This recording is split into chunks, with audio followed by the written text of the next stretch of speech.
Durante el periodo de los reinos o estados combatientes, reformas sociales, económicas y militares aparecieron por doquier para dirigir los esfuerzos de cada uno de los estados a la victoria, o como mínimo para sobrevivir en un ambiente belicoso y competitivo. En la carrera por la dominación, los ejércitos aumentaron drásticamente en tamaño y complejidad, y las guerras se hicieron más largas y cruentas. En el siglo V, antes de nuestra era, el estado de Qin era el estado limítrofe más occidental del mundo Zhou, con unos recursos económicos y humanos limitados en comparación con los de sus vecinos. Gracias a las reformas elaboradas y dirigidas por Shang Yang y por sus continuadores después de él, Qin se convirtió en un poderoso estado altamente militarizado y centralizado, con mucha más población y capaz de hacer frente a todos sus enemigos. El ejército Qin, después del siglo IV a.C. hasta el fin del imperio fundado por el primer emperador, se puede dividir en tres partes: la Guardia Imperial de la capital, las tropas locales y la Guardia Fronteriza. En esta primera parte sobre el ejército Qin haremos una introducción centrándonos en la organización y estructura de la mayor de estas partes, la que los académicos chinos denominan ejército local o tropas locales, o lo que es lo mismo, la columna vertebral del ejército del periodo real e imperial Qin, compuesto principalmente por infantes, ballesteros y arqueros. Por ahora dejaremos de lado los carros, la caballería y la marina. Tras las reformas de Shang Yang, la sociedad Qin quedó sujeta a un sistema jerárquico de rangos, cuya promoción se daba casi únicamente por vía militar. Estos rangos homogeneizaban en menor o mayor medida las antiguas diferencias sociales y económicas, puesto que se asignaron a todo el espectro de la pirámide social Qin. Además de los rangos, el Estado se organizó en varios niveles administrativos, tomando el ejemplo de la organización territorial y administrativa de otros estados. Entre estos cambios, Qin tomó prestada una forma de organización militar y la convirtió en la base de la organización, no solamente militar sino también civil, uniendo ambos ámbitos desde los cimientos de la sociedad Qin. Esta era la unidad organizativa mínima, el Wu, un conjunto de responsabilidad legal mutua compuesto por 5 hogares de la misma comunidad y que debían formar una unidad de 5 hombres. Esta unidad en combate estaba liderada por un Wu Chang. El gobierno registraba a todos los individuos y a todos los hogares, y de ahí se asignaban a un Wu.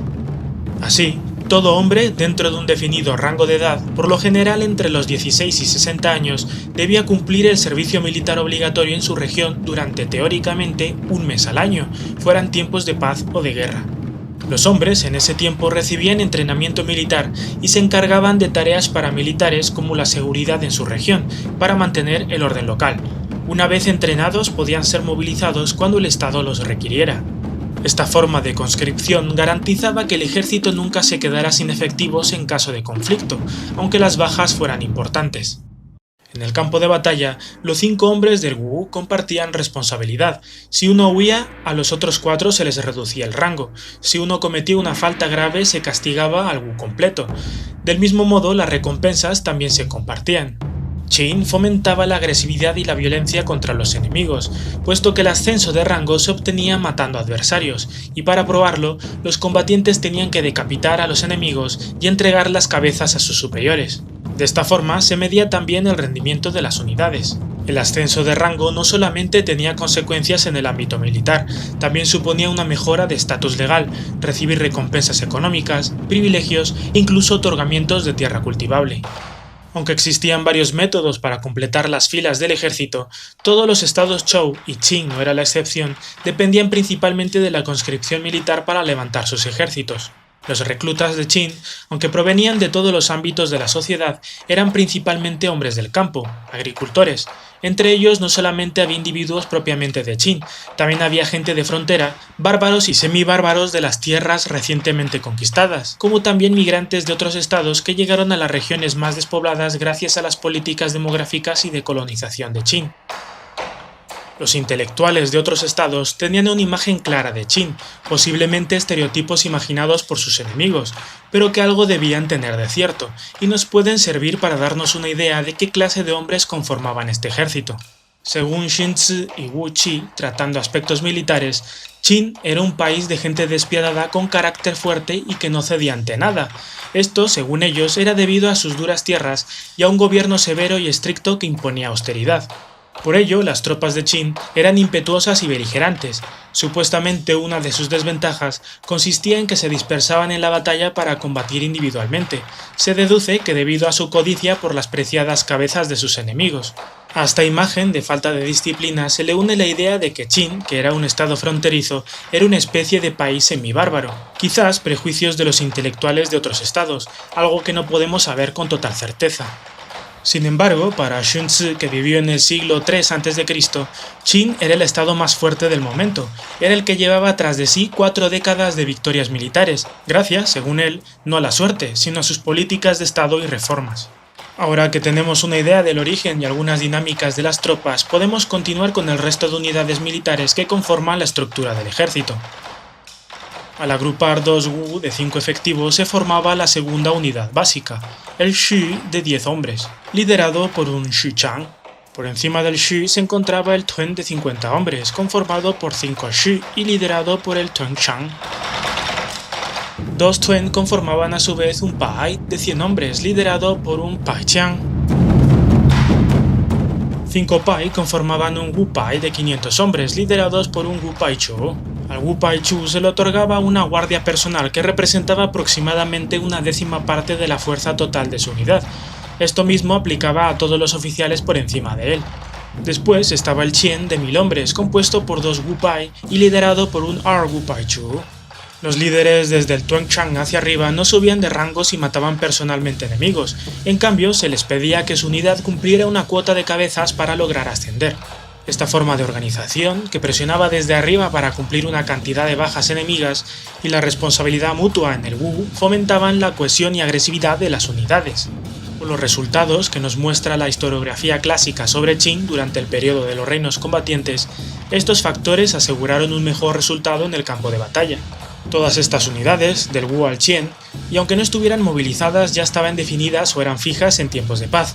Los hombres de cada hogar en teoría sabían a qué unidades pertenecían, puesto que la administración a diferentes niveles se hacía cargo de esta estructura según su jurisdicción, y por lo tanto se encargaban de movilizar a los hombres cuando se los requería, como mencionamos antes, ya fuera para labores paramilitares o militares. El número de efectivos de Qin durante el periodo de los estados combatientes estuvo cerca del 1.000.000 de infantes, e hipotéticamente llegó a los 2 millones de efectivos durante el imperio al aplicar la conscripción en los territorios conquistados. Sin embargo, mantener tal cantidad de tropas era una tarea probablemente imposible debido a limitaciones técnicas y económicas, principalmente por todo lo relacionado con el suministro de alimentos y equipo, ya que los campos de cultivo requerían también una importante mano de obra. Era contraproducente vaciar los campos para colmar de hombres el ejército, por lo que Qin no pudo explotar nunca todo su potencial en cuanto a la disponibilidad de efectivos, algo que sucederá también en posteriores dinastías. Así que la mayor parte de los hombres estaba por lo general en reserva, haciendo vida en sus hogares, pero entre movilizaciones de campaña, tareas cotidianas militares y paramilitares a nivel provincial, se estima que habría de forma constante entre 400.000 y 500.000 efectivos en activo durante el Imperio Qin. Como el gobierno estaba centralizado y tenía una jerarquía clara, desde el gobierno central se ordenaban las unidades administrativas regionales o locales de mayor jerarquía, los shun, la movilización de hombres para enviarlos al combate o a construir o reparar infraestructura. Estas unidades administrativas a su vez ordenaban la movilización a las unidades administrativas subalternas. Si se requería una gran cantidad de unidades, estas se asignaban a un comandante por encima del shun e independiente de este, para evitar de esta manera que grandes concentraciones de tropas quedaran en manos de los gobernadores regionales, garantizando así la seguridad del Estado. Durante la guerra, para las campañas militares, desde el gobierno central se creaban otras unidades temporales por encima de las unidades fijas para formar ejércitos de gran escala. Estas unidades serán asignadas a los altos oficiales seleccionados desde el propio gobierno central. De esta manera, el ejército de campaña se conformaba por otras 2 unidades. Los Chu, justamente por encima del Qian, y comandados por un Xunhou o un Xunsuma. Varios Chu conformaban un Pu, el cual estaba comandado por un Xiaowei. Los Chu y Pu no estaban compuestos por una cantidad fija de hombres y de unidades subordinadas. Estos números se asignaban según las necesidades y circunstancias de la campaña. Durante campaña, en la frontera o durante circunstancias extraordinarias, los Pu con sus respectivos xiaowei se ponían bajo el mando unificado de un general o xiangxun elegido directamente por el propio emperador. El xiangxun, en campo, era el comandante de mayor jerarquía, y aunque era solamente un nombramiento temporal, normalmente se eligieron a generales con mucha experiencia que habían dedicado su vida a la guerra. Un aspecto que suele diferir, por ejemplo, con una buena parte de los generales de la antigüedad mediterránea. Si había varios frentes u operaciones independientes, el emperador podía nombrar varios xiangxun para cada uno de ellos. En caso de existir una operación conjunta, se podía asignar el puesto de taqiang o taqiangchun, gran general, para dirigir la campaña. Una vez terminada la campaña, toda la estructura por encima del qian se disolvía, dejando nada más las unidades convencionales fijas, que volvían a sus puestos si estaban en servicio o se desmovilizaban en sus lugares de origen. Los xiangxun también entregaban el mando y el puesto quedaba disuelto hasta que se volviera a requerir. En la misma dirección que los generales, prácticamente todos los hombres de Qin habían participado en una o varias guerras en algún momento de su vida, acumulando experiencia, a pesar de no ser el ejército de Qin un ejército profesional, en el sentido estricto de la palabra. Esto fue algo natural teniendo en cuenta que Qin logró la unificación del mundo sinítico haciendo la guerra casi sin descanso durante poco más de un siglo después de las reformas de Xiangyang. La vida civil y militar de la mayor parte de los súbditos de Qin estaban, por lo tanto, indisolublemente conectadas, desde el momento en el que la sociedad fue determinada por una estructura y jerarquía militar en la que los logros y fracasos eran premiados o castigados de forma marcial y severa. El entrenamiento, la cohesión y ferocidad de las unidades, junto con otros factores armamentísticos que veremos en otro vídeo, hicieron del ejército Qin una efectiva herramienta de dominación, factor decisivo que abrió las puertas al milenario periodo imperial en China.